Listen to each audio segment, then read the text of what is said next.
अस्सलाम वालेकुम नाज़रीन। एपिसोड 21 के पार्ट 2 में आप सभी का खुश आमदीद।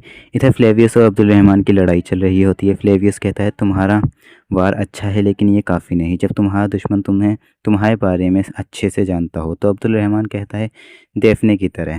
वो दोनों लड़ रहे होते हैं। अब्दुल रहमान फ्लेवियस के गले पर अपना कुल्हाड़ा रख देता है, लेकिन उससे पहले ही फ्लेवियस उसके पेट पर अपना खंजर रख चुका होता है। फ्लेवियस कहता है तुम हार गए।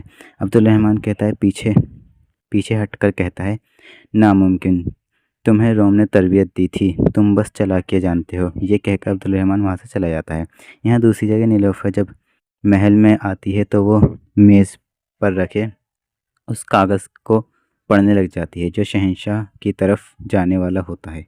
तभी वहाँ ओरहान आ जाता है और नीलोफर कहती है ये मेरा सख्त इम्तिहान है। ओरहान कहता है सिर्फ तुम्हारा नहीं मेरा भी है। ओरहान कहता है ये सब हमारी रियासत के लिए है।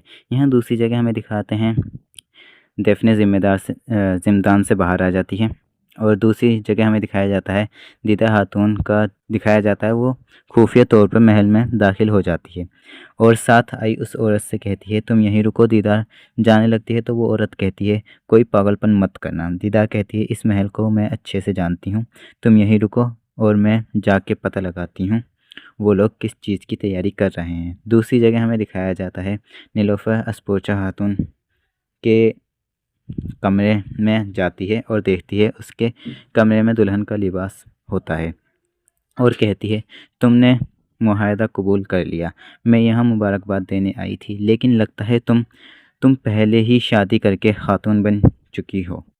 फिर अस्पोचा कहती है देखो नीलोफर, ये हम दोनों के लिए मुश्किल है, लेकिन इसे और ज़्यादा मुश्किल मत बनाओ।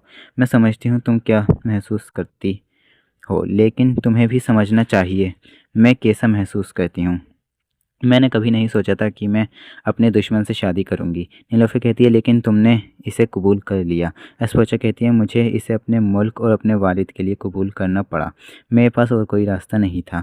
एक बार देखो मेरी तरफ, मैं बिल्कुल अकेली हूँ। नीलोफर कहती है मुझे तो ऐसा नहीं लगता, देखो तुम खुशी से अपनी शादी की तैयारी कर रही हो। फिर वो दोनों बहस करने लग जाती हैं और इधर दूसरी जगह दिखाते हैं मरकज़ी कमरे में ओरहान होता है और कहता है मेरे सरदारों, शादी में जाने से पहले मैं जंग के हालात सुनना चाहता हूँ। अलाउद्दीन कहता है हमारी ख्वाहिश है कि किसी दफ़ा की ज़रूरत ना पड़े, लेकिन अगर शहंशाह एंद्रोनिकोस ने शहंशाह को तख्त से हटा दिया तो मुमकिन तौर पर फ़ौजें हमारे खिलाफ दो रास्ते इख्तियार कर सकती हैं।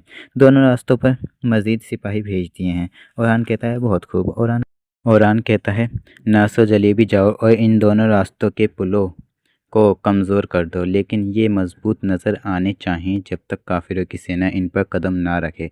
जैसे ही वो इस पर कदम रखें तो पुल तबाह हो जाना चाहिए, बिल्कुल उनके इरादों की तरह। फिर ओरहान कहता है चलिए अब हम कई कबीले चलते हैं। फिर हम देखते हैं एस्पोचा दुल्हन के लिबास में घूंघट करे कई कबीले जाने के लिए गाड़ी में बैठती है और उसे चुपके से डेफने देख रही होती है और सोचती है तुम एस्पोचा, तुम तो मेरी बहन से भी ज़्यादा बेवकूफ़ निकली, अब देखना तुम अपने चरवाहे के साथ ही मारी जाओगी। फिर डेफने गिजली मकान के उस अड्डे पर पहुंचती है तो शहंशाह का सिपाही उससे पूछता है तुम यहाँ किससे मिलने आई हो। तो वो कहती है सरदारों में से किसी एक से हटो, अब मुझे जाने दो, मुझे ज़रूरी बात करनी है। और यहाँ अब्दुल रहमान भी मौजूद होता है जो चुपके से डेफने को देख रहा होता है। डेफने अंदर चली जाती है। यहाँ दुर्सन अल दिमीरहान और शहंशाह उसे देखते हैं और कहते हैं तुम तो कैद खाने में थी। डेफने कहती है मैं वहाँ से भाग आई और इसमें मेरी नीलोफर ने मदद करी। तो शहंशाह कहता है वो ऐसा क्यों करेगी। डेफने कहती है क्योंकि ओरहान अस्पोचा से शादी कर रहा है। शहंशाह कहता है फिर हम इस शादी में जाएंगे और अपने रास्ते के कांटों को ख़त्म करके अपना इंतकाम लेंगे। दिमीरहान कहता है पहले दुर्सन कबीले जाएगा और वहाँ का जायज़ा लेगा।